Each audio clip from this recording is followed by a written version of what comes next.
Bom pessoal, olá a todos. Fazer um vídeo aqui rapidinho sobre mais um tema que foi abordado esses dias no grupo. Mas vai ser só um resuminho, tá pessoal? Que eu ando com muito pouco tempo ultimamente. Eu estou resolvendo algumas questões aí bancárias, outras questões que eu estou resolvendo. E os grupos também têm me tomado muito tempo. É por isso que eu não queria fazer nada no WhatsApp, porque eu sabia que ia acabar me tomando também um outro tempo. Vira e mexe, as pessoas mandam mensagem no privado, os grupos também vira e mexe me marcam, então às vezes eu ando com menos tempo, tá? Então vamos lá ao vídeo rapidinho. Sobre algumas estranhezas no julgamento de Jesus. É um tema que eu comentei uma vez no grupo e eu achei interessante. Então esse vídeo eu vou fazer uma análise crítica sobre o julgamento de Jesus narrado nos evangelhos. Comparando alguns pontos dessa narrativa que os evangelhos falam do julgamento de Jesus, comparando com a realidade do primeiro século no julgamento de um acusado, né, digamos assim, de um réu. Vamos ver então se isso realmente bate, né, com a historicidade, se tem uma análise histórica, né, uma veracidade ou não, ok?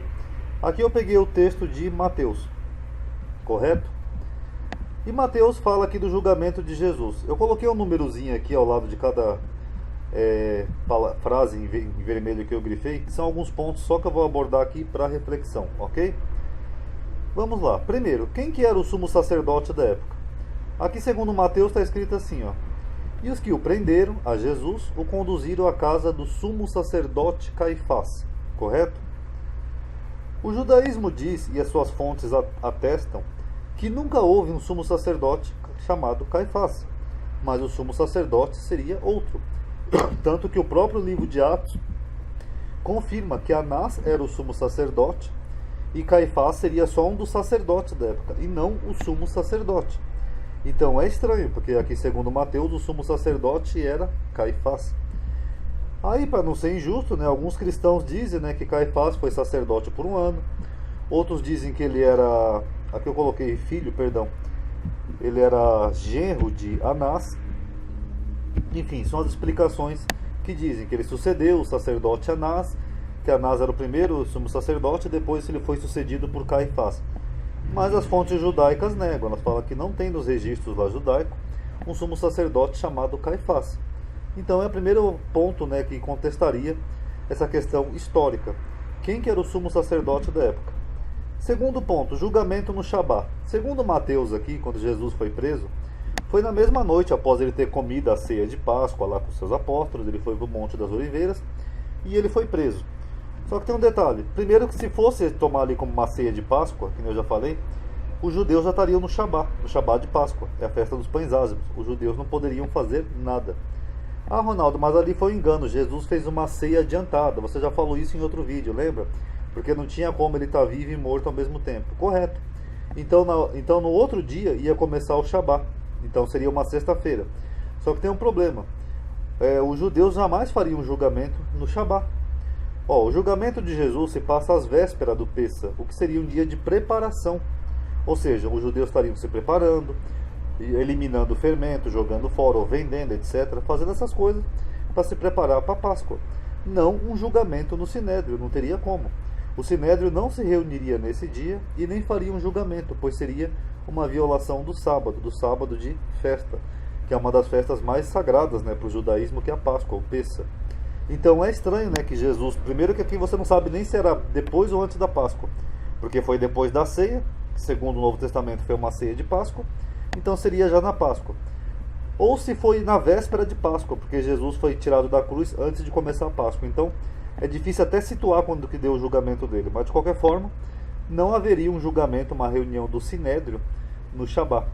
Sinédrio é uma palavra que vem do grego, né, que seria o correspondente do hebraico, que significa uma reunião, né, uma assembleia, onde os anciãos e os sacerdotes se reuniam para alguma coisa, tá?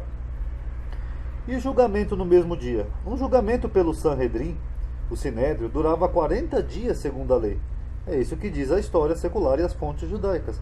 Eram necessárias 2 testemunhas de acusação. É daqui inclusive que vem aquelas citações na Bíblia, né, de 2 testemunhas. Porque Deus falou lá na Torá que uma pessoa não pode ser julgada sem 2 testemunhas. Então tinha que ter 2 testemunhas de acusação, e mesmo assim elas teriam que ter muita certeza, né, do que estavam dizendo. Se eu não estou enganado, parece que elas tinham que fazer algum tipo de juramento ou coisa assim, porque o Sinédrio não gostava, né, de condenar inocentes. Então não era só assim pegar alguém e condenar e pronto, tinha que ter testemunha. Ah, eu vi lá que o Jacó matou Isaac. Tá, cadê as testemunhas? Você viu mesmo? Você tem certeza? Você juraria pelo que você tem de sagrado que você viu ele fazendo isso? Porque senão seria mandado pessoas inocentes, né, para condenação, correto? O Talmud e fontes judaicas citam outros julgamentos assim, todos dentro dessa regra, 40 dias, era um limite, né, de julgamento. O de Jesus foi na mesma hora, em poucos minutos apenas. Em nenhuma legislação do mundo, em nenhum país, em nenhuma cultura, em nenhum povo, existe um julgamento tão rápido assim. Isso não é nem um julgamento, sabe? Isso é uma arbitrariedade, porque ninguém seria julgado tão rápido assim, como você vê aqui na narrativa de Mateus. Jesus é levado lá perante o Caifás, algumas pessoas falam, pronto, depois o julgamento é terminado, pronto, ele já está condenado. Só um detalhe também, nessa época Israel também não aplicava a pena capital. Segundo Flávio Josefo, 40 anos antes já não tinha pena de morte em Israel, tá? Para quem não sabe. E só 3 crimes eram motivos de blasfêmia. Parece que era tomar o nome de Deus em vão, se passar por Deus, e eu não me lembro qual era o terceiro, mas acho que tem ligação com o Shabat, tá? Mas também não é o tema desse vídeo aqui. Então é estranho, sabe, a historicidade desse fato, que se situa um julgamento no Shabat e no mesmo dia, em poucos minutos. Isso não existe em nenhum tribunal do mundo, entendeu? Nem gentílico, nem judeu, então é muito estranho. E qual foi o crime de Jesus? Os evangelhos não dizem com clareza, né, qual era a acusação de Jesus. Isso parece um julgamento à revelia, sabe quando a pessoa só vai lá para receber o veredito? Porque é o que o Novo Testamento dá a entender, porque eles não citam nem sequer qual foi o motivo. Qual foi o motivo? Foi porque ele invadiu lá o templo? Foi porque ele colheu espigas no sábado? Qual foi o motivo lógico? Inclusive do templo eu esqueci de mencionar naquele vídeo lá sobre Jesus pecou. É mais um outro aspecto, mas esse seria tema para outro vídeo. Os evangelhos apenas mencionam que haviam testemunha, que testemunhavam falsamente que Cristo havia dito que derrubaria o templo em 3 dias e reconstruiria. Aqui, ó. Chegaram 2 testemunhas falsas, ou seja, elas estavam mentindo, elas não estavam falando a verdade, então eram testemunhas falsas. E disseram, disse Jesus, eu posso derrubar o templo e reedificá-lo em 3 dias. Então isso seria um falso testemunho, segundo o autor do evangelho, não sou eu que estou dizendo. Está na Bíblia de todo mundo. Marcos também fala o mesmo, que as testemunhas testemunhavam falsamente contra Jesus, mentindo, dizendo que ele falou que ia derrubar o templo e reconstruir em 3 dias. Só que Jesus disse isso segundo os evangelhos. Aqui, ó. Derrubai este templo, em 3 dias eu levantarei. Ué, então como é que eram testemunhas falsas? Alguém me explica? É o mesmo que eu chegar assim, eu falar, o Lula falar assim, por exemplo, o Lula, eu não sou o dono do triplex. Aí eu vou lá e eu testemunho falsamente dizendo que ele não é o dono do triplex. Vocês notaram como é a mesma coisa? Então, das duas, uma. Era um falso testemunho? Porque aqui os evangelistas dizem que era um falso testemunho. Se era um falso testemunho, por que os próprios evangelhos testemunharam isso? Os evangelhos não são testemunhos da verdade? Aqui, ó. Derrubai este templo, em 3 dias eu levantarei.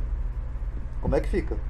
E mesmo se fosse, vamos supor, um falso testemunho, se Jesus não tivesse dito isso aqui, vamos eliminar esse versículo de João, isso não seria crime, não seria motivo de morte.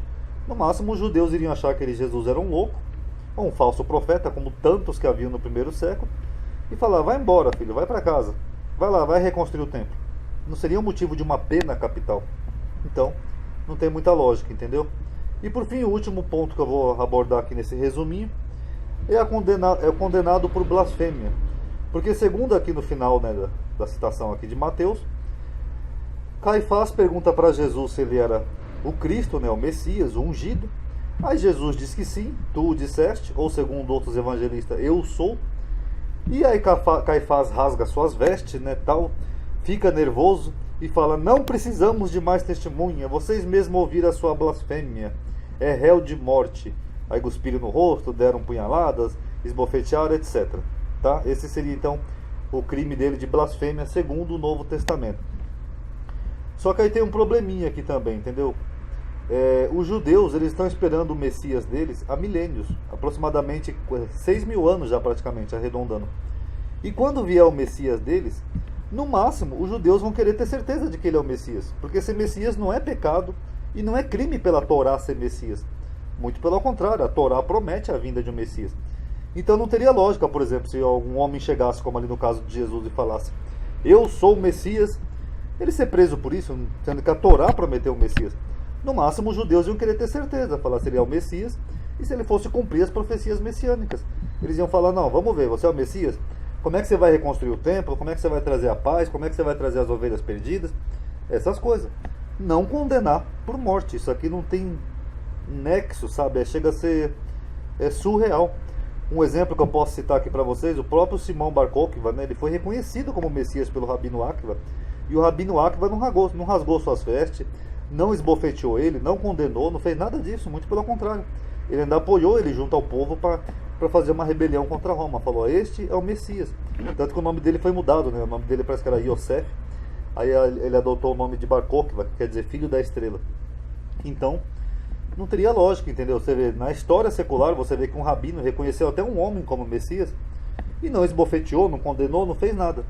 Já esse julgamento de Jesus aqui, segundo o Novo Testamento, é estranho, porque o fariseu pergunta, né, assim como quem quer dizer, será que é? Será que não é? E se ele for o Messias? Ele até conjura, conjuro-te pelo Deus vivo que nos diga, és tu o Cristo, né, ungido? Mas Jesus diz que sim, ele vai lá, fica nervoso e esbofeteia o Cristo. Então, sinceramente, com todo respeito aos cristãos, mas tem muitas pontas soltas nesse relato, o que leva muito a desconsiderar a credibilidade histórica desse relato. Um julgamento em poucos minutos, isso não existe. Eram 40 dias no mínimo, sem testemunhas falando a verdade, porque aqui as testemunhas aqui falsas, elas falaram exatamente o que está nos evangelhos, que Jesus disse sim que é derrubar o templo e reconstruir. Não tem uma clareza qual que é a acusação de Jesus, é pela reconstrução do templo ou foi pela blasfêmia? E nem o sumo sacerdote tem uma comprovação histórica. Então, todos esses pontos aqui são realmente estranhos, ok? Então, vocês tirem suas reflexões, façam suas análises, e quem quiser saber mais, dá uma pesquisada aí na história secular, ou em julgamentos de outros personagens do Talmud, como Yeshua Ben Pandira, Yeshua Ben Stada. Até o Flávio Joséfo citou alguns julgamentos lá no primeiro século. Vocês vão ver que realmente não bate em absolutamente nada. E aí vocês mesmos podem tirar suas conclusões, ok? Paz a todos.